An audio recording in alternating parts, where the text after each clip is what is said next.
Мен бүгін Facebook'tan азыр көріп, Оразайым Нармата сіңдімді есоп жығылғанын көріп, шынчалық ейлеп отырам. Эмне мен Кыргызстанда менің сіңдім кылмышкер бе? Неге аны анча темир тор артында карбап сыздаттыңар? Же силерде кыз жокпу, же бала жокпу? Неге мынча какшаттыңар бизди? Канча кылмышкерлер жүрөт, кармабайсыңар ошону? Эне жүрөгүм менен ыйлаймын, мен чыгарып койгула мени сиңдимди. Ким карап атат, ким жооп берет анын өмүрүнө, ден соолугуна ким жооп берет? Фейктер кирбей эле койгула мага, силердин сөзүңөр мага кереги да жок. 1000 сомдук жалданма фейктер. Силер ошо Садыр Жапаровду анга түкүрүп, түртүп анга түшүрүп атма силерсиңер, силерден коркуш керек, ошо силерден фейктерден коркуш керек, негизи бийликтен эмес. Не үчүн менин сиңдим ошондой азапты тартыш керек? Кайсыл эмесине? Же эмне мамлекетти басып алды? Же кылмыш кылды? Же адам өлтүрдү? Кылмыштын эч кандай топ курамы жок. Жүйөсүз күнөөнү таңып менин сиңдиме эми эсин отуруп өлтүргөн калдыңарбы? Чыгарып койгула менин сиңдимди. Атам дагы жатат жүрөгү кармап. Экөөнү бирдеке болсо жооп бересиңер. Кандай адамсыңар? Бир жүрөгүңөрдө бир адамдык касиет жок. Кандай немесиңер эс?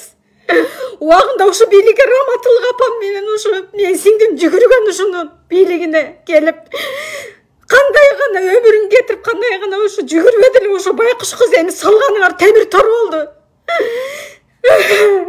Урбат эли жүрт. Менин сиңдимди жөндө торго тыгып, аны эч кандай күнөөсү жок, кылмышы жок кармап отурушат. Ушул дагы бизде адилеттүүлүк, ушул дагы бизде Кыргызстандын адилеттүүлүгү, Кыргызстан кайсыл жакка барат? Ушундай жаш кыздардын өмүрүн коркунучта кармап отурушат. Деги депутаттар барбы ушу адам укугун коргоон? Башка мамлекеттердин мыжыктын дагы укугу корголот. Не мынча адамзаттык касиеттен кетип калгансыңар? Я силерде жүрөк барбы деги? Силер дагы ошол мени сиңдимдей алды эле өстүргөн кыздарыңар бар, балдарыңар бар. Атасы сыздап жүрөгүн кармап отурат. Бирдеке болсо ким жооп берет? Не мынча какшатасыңар? Я эмне какшатасыңар? Кимиңер кылып атасыңар ошону? Не кылды Оразайым силерге? Ошол азыркы бийликти колдогон үчүн күнөөлүү. Телине асыласыңар эле, телине асыласыңар. Эмне үчүн ошо Садыр Жапаровду колдогон убакытта телиңди тыйбайсың деп айткан эмес эле? Эми эле кайдан чыга калдыңар бардыгыңар? Чыгарып койгула менин сиңдимди, кан какшатпай мени. Менин ар бир көз жашыма, менин сиңдимдин да көз жашына жооп бересиңер. Бул жакта атам жүрөгү ооруп жатат, тиякта сиңдим жатат. Бул не деген жашоо? Ушу Кыргызстанбы? Кыргызстан мамлекет эгемендүү мамлекет деген ушулбу? Анда чыгаргыла мыйзам, оозу мурдуңарды чапкыла деген мыйзам чыгаргыла, эч ким сүйлөбөйт ошондо. Убагында Садыр Жапаровду колдоо ушинтип, жигиттер барсыңар ушу жигитти колдоо алгыла, коргоо алгыла дегенде силер жок элеңер азыркы фейктер. Эми чыга калдыңар жанына жалпаңда подлиза болуп. Кана мени, кана чындык Кыргызстанда, кана чындык, кана адилеттүүлүк, кандай бир жүрөгү жок адамсыңар? Чыгарып койгула бир эркектер да фейк болуп мага карата ошо сиңдиңди тыйып кой деп. Убагында Садыр Жапаровду колдогондо тыйган эмессиңер ошо. Анда керек болгон эми жаман кыз болуп калдыбы? Чыгарып койгула мени сиңдимди, менин андан башка бир тууганым жок. Болгон эки кызыбыз, ушу кыз бийликти басып алат деп ар кандай жаман эмелер, кароолоолор жүргүзүңөр. Бийликти басып алган адам бирөөнүн байлыгы бар, бир олигархтын жанына кошоматчы болуп кирип, ошону пайдаланып, оружие таркатып, ошолор менен кол алышып, же сиздин жаныңызга барып алып азыркы Садыр Жапаровго же Кан Бекташиевке подлиза болуп, ошолорду пайдаланып, курал жарактарды алып чыкмак. Андай адам акчасы бар адам кылат. Байкуш карапайым кыздын кайсы немесине бийликти басып алат?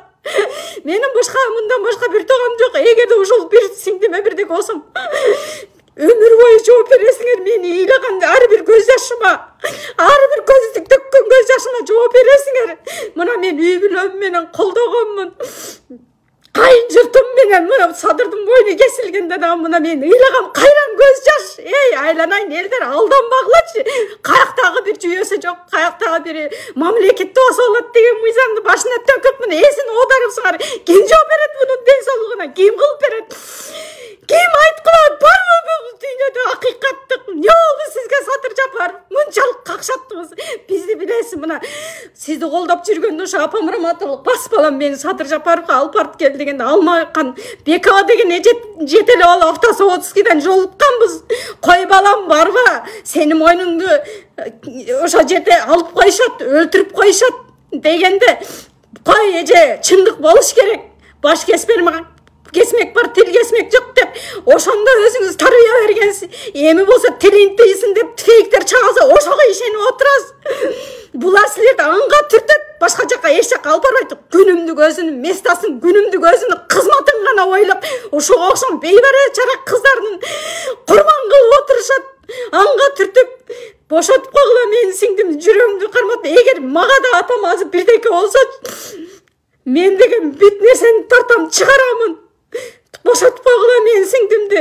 Алып келип койгула, жөнөтүп койгула. Москвага антип какшатпай кичинекей бир кызды.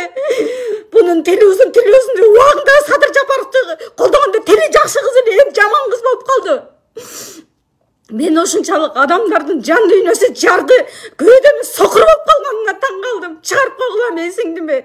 Мен андан башка бир тууганым жок.